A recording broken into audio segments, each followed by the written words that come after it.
No one had come to the plaza for me.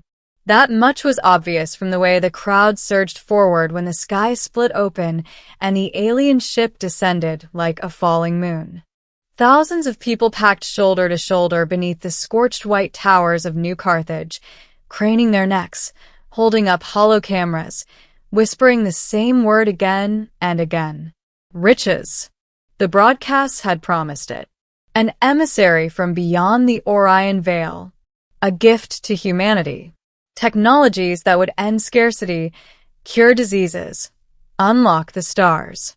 Governments tried to control the event, of course, but curiosity and desperation were stronger than barricades.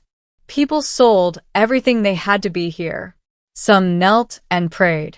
Others laughed nervously, already imagining what they'd buy when the alien gold flowed. I was only there because my shift ended early. I worked maintenance on the lower transit rails, unseen work, the kind that kept cities alive but never earned applause. My coveralls were still stained with grease.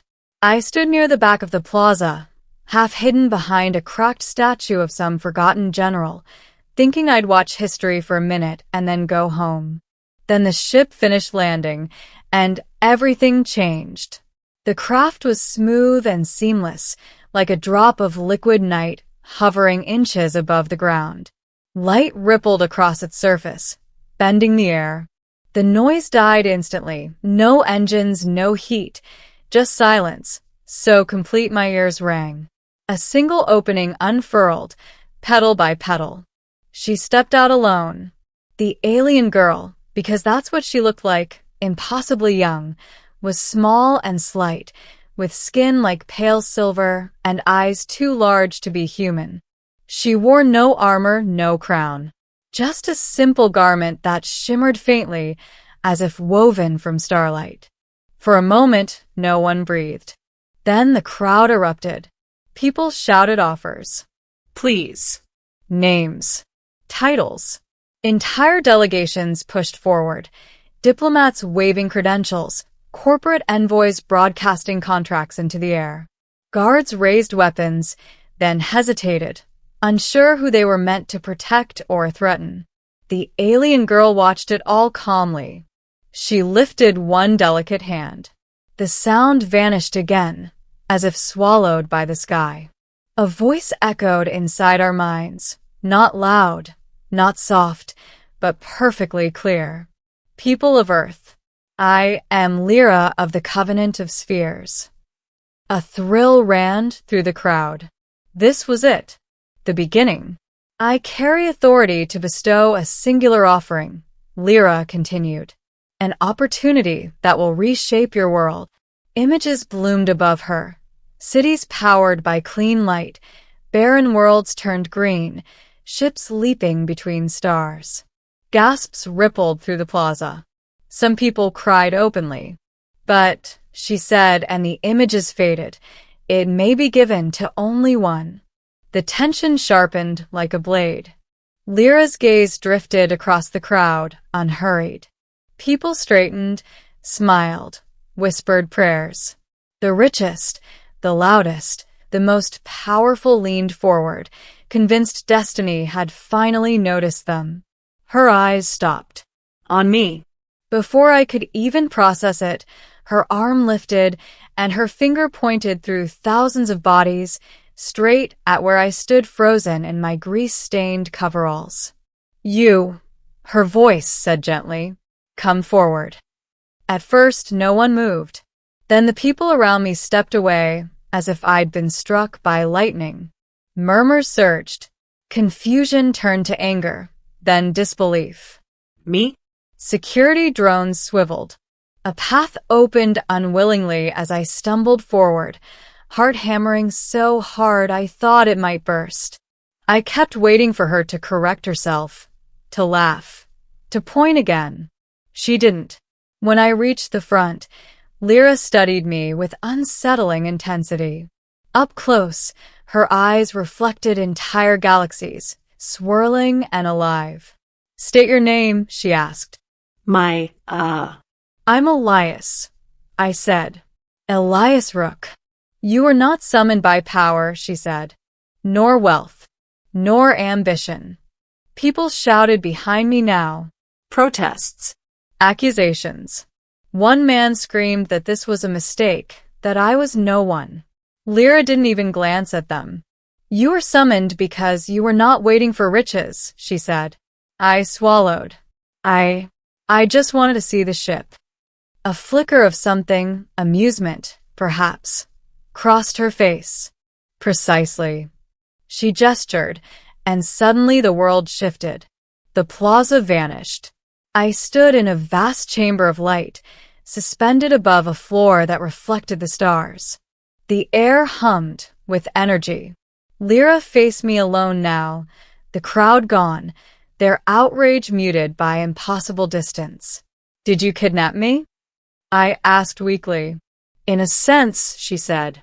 But you're safe, and you may leave at any time. That's comforting. She tilted her head, studying me again. Your species believes we bring gifts of matter. Gold. Machines. Power. Don't you? I asked. We bring choices, she replied, and consequences. With a wave of her hand, visions bloomed around us, countless worlds, civilizations at different stages of development. Some thrived. Others burned. Long ago, Lyra said, we learned that giving too much to the wrong people destroys them. Those who crave wealth reshape society to feed that craving. Those who crave power use gifts as weapons. The visions shifted, human cities tearing themselves apart over alien tech, wars fought with impossible weapons, planets stripped bare. So you test us, I said quietly. Yes. She turned back to me. You were invisible among thousands. Yet you did not push forward. You did not beg. You did not imagine how you would rule others. I shrugged helplessly. I was just tired. Her lips curved into something like a smile. We need someone who understands enough, she said, but wants nothing. My stomach dropped. You're making a mistake. Perhaps, she said. That is why the choice must also be yours. The chamber darkened, and a single object appeared between us, a small, glowing sphere. This is a seed, Lyra explained. With it, humanity could be guided, slowly, toward unity, sustainability, and interstellar awareness. Not through force, through influence. And you want me to what? Turn it on. She shook her head. No. The seed responds only to intent. It will amplify what you believe humanity should become. I stared at it. I'm not qualified for that. Neither are kings, she said softly. A terrible realization settled over me. If I take this, everyone will hate me. Yes. And if I refuse? Then we leave. And we will not return for several millennia. The weight of billions pressed down on my chest. All those people out there, waiting for miracles, for salvation they could spend and control. What if I mess it up? I asked. You will, Lyra said simply. So would anyone else. I laughed once, short and humorless. That's not reassuring. She met my gaze. But you would try to fix it, again and again. I thought of my job, of crawling through broken tunnels, fixing systems no one thanked me for because someone had to. I thought of how I always stayed late, not because I was heroic, but because leaving things broken felt wrong. Slowly, I reached out. The sphere warmed beneath my fingers, pulsing like a living heart. Images flooded my mind, not commands, not blueprints, but possibilities. Education instead of domination. Repair instead of replacement. Progress measured in well-being, not accumulation. The seed responded. Light surged outward, not blinding, but gentle, spreading like dawn. Lyra exhaled, a sound like relief. It is done, she said. The chamber dissolved.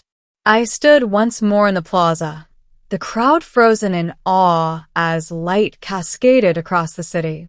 Devices everywhere hummed, recalibrating, adapting. Networks restructured themselves. Energy grids optimized. Medical systems unlocked dormant protocols. But no vaults of gold appeared. No crowns. No weapons.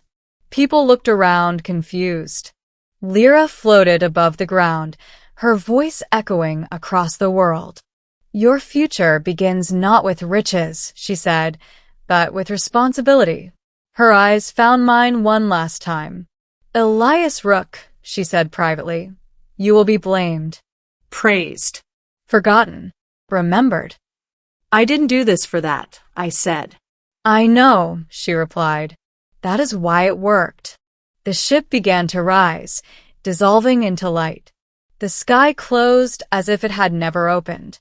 The crowd slowly turned toward me. I didn't wait to see what they'd do. I went home. In the days that followed, the world changed, not explosively, but steadily. Systems improved. Crises softened. People argued, of course. Some called me a traitor for not bringing wealth. Others called me a hero. Most didn't know what to think. Neither did I. I went back to work on the rails. Things broke less often now. When they did, repairs were easier, smarter. Sometimes I'd catch people staring at me, whispering. I kept my head down. At night, I dreamed of stars. And sometimes, just before waking, I'd hear Lyra's voice, faint but warm. Not all gifts glitter. Some simply help the world hold together. Everyone had waited for riches. The alien girl had pointed at me, and somehow that had been enough. Weeks turned into months. The world was changing in ways no one could fully see yet. Hospitals reported fewer systemic failures. Crops began yielding more reliably. Cities that had staggered under overcrowding and mismanagement found solutions appearing almost overnight. Not magic, but subtle, intelligent improvements. People still waited for miracles. Some still searched for the gold, the wealth, the quick fixes. They looked for me as if I held the answers. I tried to stay invisible, returning to the tunnels beneath New Carthage, fixing what broke, watching humanity slowly learn to fix itself. One evening, as I walked home along the transit rails, I looked up at the sky. The stars were just stars again, ordinary but infinite. A whisper ran through my mind, soft, like a memory I couldn't place. Not all gifts glitter. Some simply help the world hold together. I smiled, thinking of Lyra, the alien girl who had pointed at me, who had chosen me not for ambition or greed, but for indifference to riches and devotion to repair. It was a responsibility I hadn't asked for, and one I hadn't understood at first, but now I did. And somewhere deep down, I realized that maybe the world didn't need riches after all. It needed someone who would care enough to keep it together. I took a deep breath. There were repairs to make, and for the first time, I felt ready. The crowd had waited for gold. I had received something far heavier and far more powerful. And the galaxy, in its quiet, distant way, was watching.